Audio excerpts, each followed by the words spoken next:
Welcome back, everybody. It's Joe from TRPG Games. I'd like to spend a few moments today to talk about the London Mulligan rule as well as Modern Horizons, and just a couple of comments on what I think of both of these upcoming potential changes, one release. So let's get right into it. The London Mulligan rule. Let's take a look at the official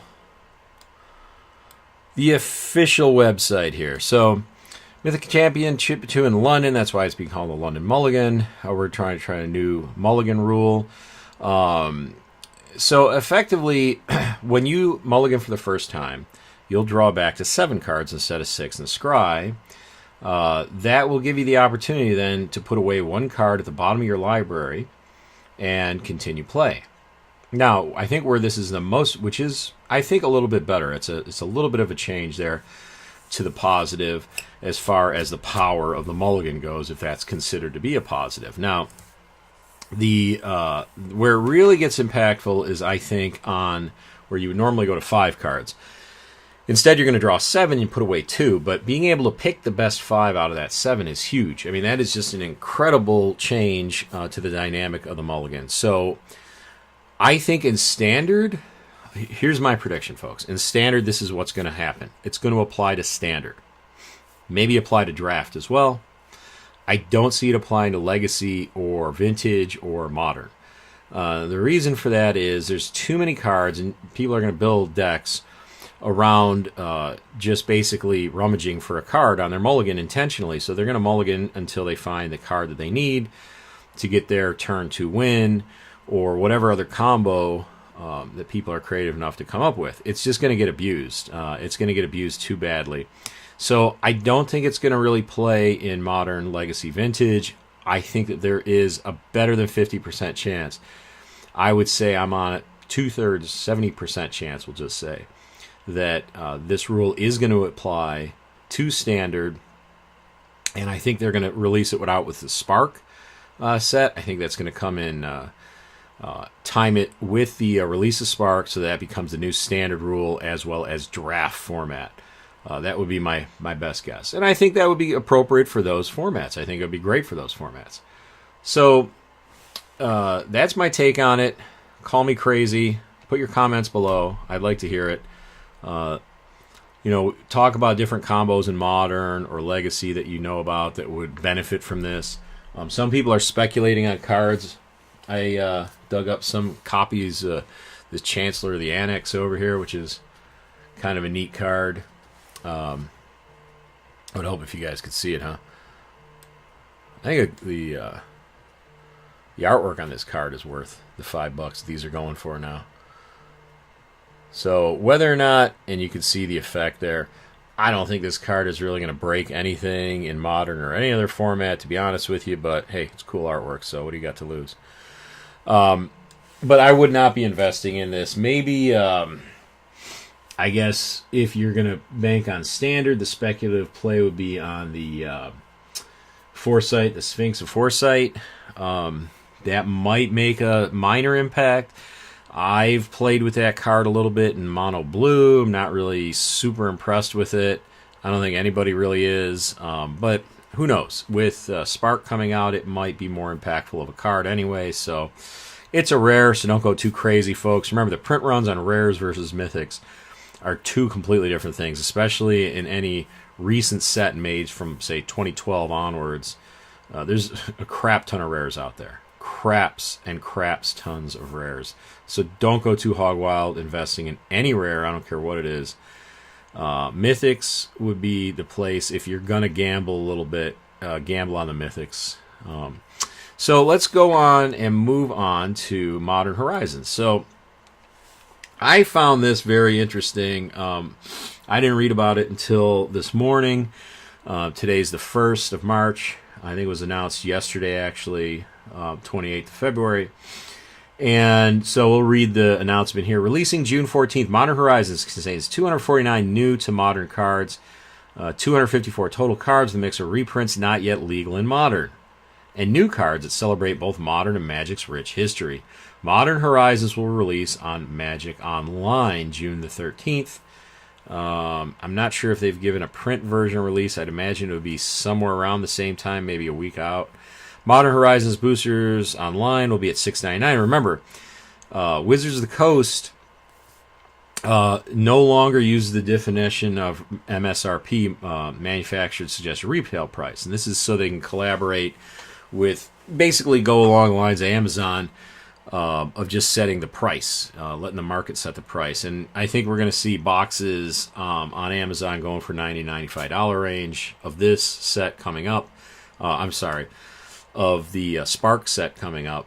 I think that's about where you'll be at, about 90 to 95 range. And that's just because they're going to be selling directly through Amazon. So is that another poke in the eye at the LGS? Yeah, I think it is, which is really unfortunate, but it is what it is.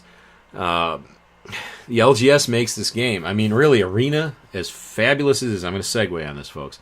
Arena, as awesome as it is, and we're going to get back to this thing in a minute. Arena, as awesome as it is not going to replace paper Magic. The only way that they could even come close to replacing paper Magic would be if they made MTGO, but with an Arena interface.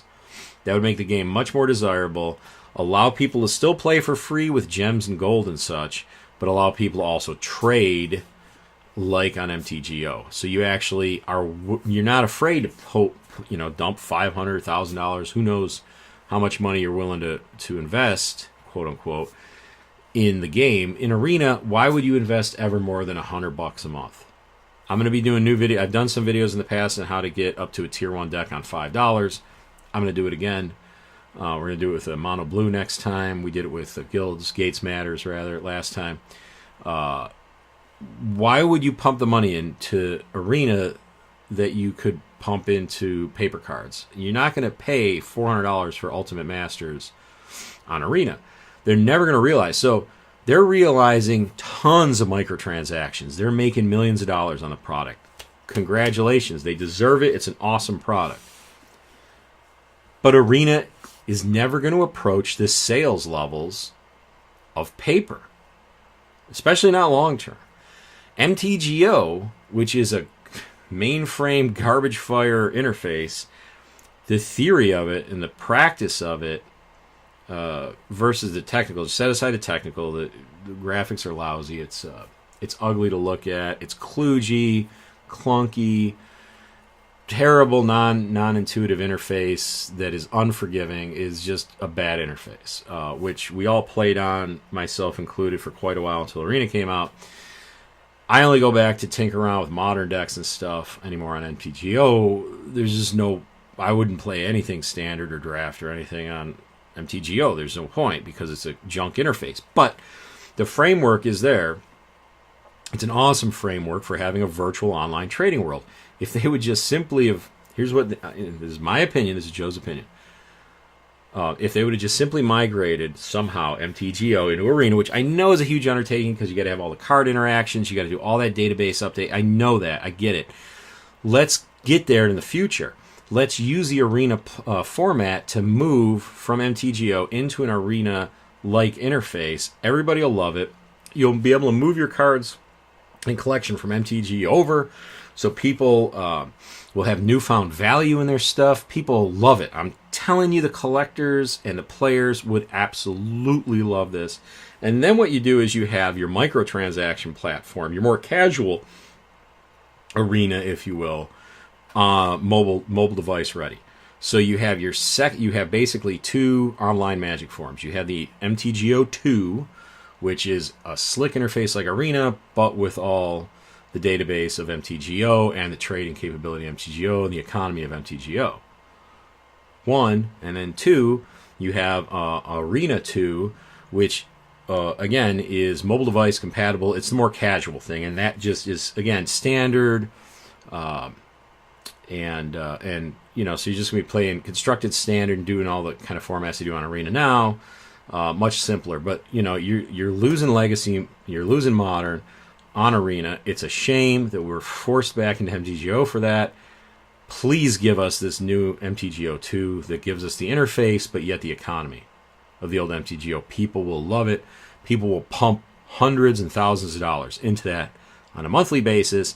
You'll still be able to do microtransactions on it. But you'll still also be getting people that are more than willing to spend hundreds of dollars buying packs and buying cards and building up collections. Again, like you had in MTGO. MTGO worked. We agree that the interface is garbage, but the theory of the platform works. It's there. Get back on that train. Get back on that track, and then have a mobile platform so that you can hit the microtransactions again, like with Arena, with its own economy and everything else for the more casual stuff when we're sitting at the airport and we want to play a couple of quick games on our iPhone. At any rate, let's move back, and we're going to talk about the new Masters set, or non-Masters set, as it were. Okay, so Modern Horizons, $6.99 boosters on MTGO. Probably going to be similar in paper, maybe a little bit more. Pre-release at stores. Okay, pre-release 8th and the 9th at stores, so probably be the actual release the week after that, which make it legal in Modern the week after that. So we'll get to draft this, do a super expensive draft. That's cool. I actually, just as a segue, I enjoyed the Masters 25 drafts. I did a couple of those back in the day, and not too long ago. They were fun. The set was overpriced and undervalued, no doubt about it. Although the value on that set is coming up. I've got some positions in Iconic as well as 25 as another side note, and I would recommend that if you're going to buy into those sets, do it now before it's too late. If you can still get stuff under $150 a box, because it is going to go to $200 plus a box. Guaranteed, without a doubt, within the next 3 to 6 months, it'll be $200 a box for both Iconic and 25. Mark my words, within the next 3 to 6 months. I've already staked my claims on those things, though, when they were going for fire sales. So, anyways, getting them in, if you still get in for under 150, I think you'll be all right on those two sets. But so we've got a couple of teaser cards here, but let's talk about the theory of this thing. So we have a Modern legal set only, not going to be standard legal, of course. It's due out. It's catering to Modern players. Hooray! Good. It should. Modern players spend money on this game.